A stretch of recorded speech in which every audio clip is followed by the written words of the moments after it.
₹2.5 per unit बिजली board के सरकारी कर्मचारियों की पर यूनिट पेंशन और पे में खर्च करने के बाद हम आम जनता को उसके बाद देते हैं, फिर सब्सिडी देते हैं। अगर हम इसमें सुधार कर रहे हैं तो सुखराम जी को यह बात नहीं बोलनी चाहिए थी, और यह सुधार जनता के लिए है, बिजली बोर्ड के कर्मचारियों के लिए है।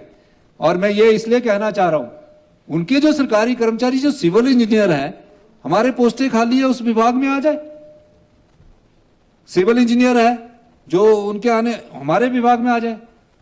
अब पावर कारपोरेशन में लगा प्रमोशन में, वो सिविल इंजीनियर में चले, बिजली बोर्ड में चले जाएगा, हम उसमें भी सुधार करेंगे।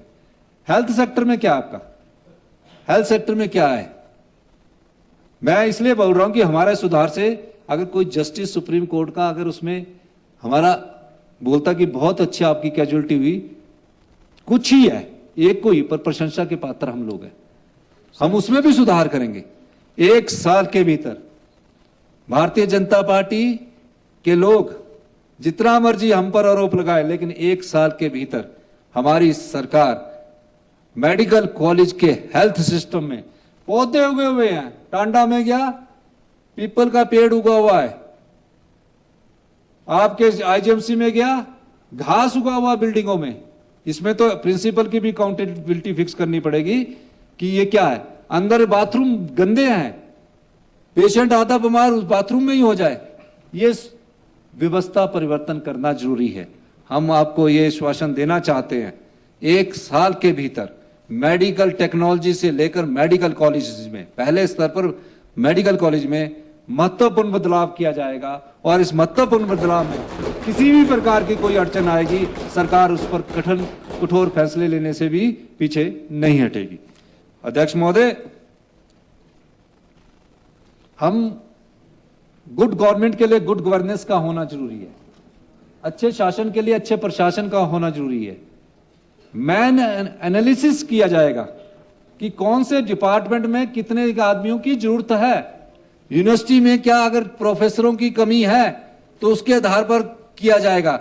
इनकी तरह नहीं कि राजनीति के आधार पर मेरी पार्टी से संबंधित है तो एचपी यूनिवर्सिटी में भर दीजिए, सरदार पटेल में भर दीजिए, टेक्निकल यूनिवर्सिटी में भर दीजिए। हम एनालिसिस करेंगे किस सब्जेक्ट का कोई टीचर नहीं है, उसको अगर ज्यादा पे भी देनी पड़ेगी। हमारी सरकार बच्चों की पढ़ाई के लिए ज्यादा पे देने से भी कोताही नहीं बरतेगी।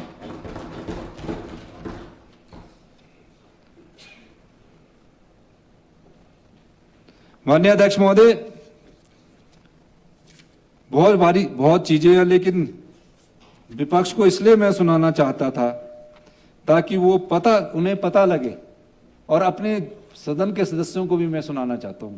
मैं सभी चीजें जनता की अदालत में रखना चाहता हूं। हमें घबराना नहीं चाहिए जनता की अदालत में। जिस जनता ने हमको चुनकर भेजा है उसके प्रति हमारी जवाबदेही है।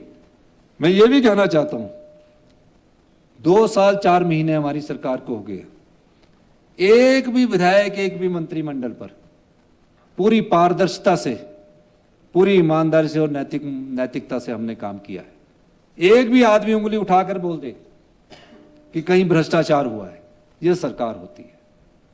और मैं आपको यह भी कह देना चाहता हूं कि कोई भी भ्रष्टाचार करेगा, किसी भी प्रकार के भ्रष्टाचार में सम्मिलित होगा, आप देख रहे होंगे कि आजकल जो भी भ्रष्टाचार कर रहे हैं, हमारी सरकार विजिलेंस के द्वारा कड़ी कार्रवाई कर रही है। किसी भी प्रकार के, हमारी सरकार उसे कतई बर्दाश्त नहीं करेगी। मैं आश्वासन इस सदन के माध्यम से आप लोगों को देना चाहता हूं। हिमाचल प्रदेश की जनता, माननीय अध्यक्ष महोदय, मैं कल फाइनेंस मिनिस्टर से भी मिलकर आया।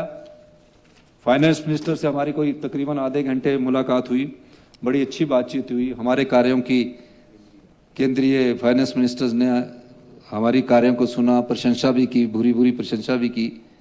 वो जान रहे हैं क्योंकि ट्रेजरी तो सारी उनके हाथ में है, और ट्रेजरी नहीं हाथ में होने के बाद अब तो उन्होंने जो नई योजनाएं आ रही है उसका बोला कि डायरेक्ट हमारी ट्रेजरी उसके साथ होगी, वही पैसा देगी।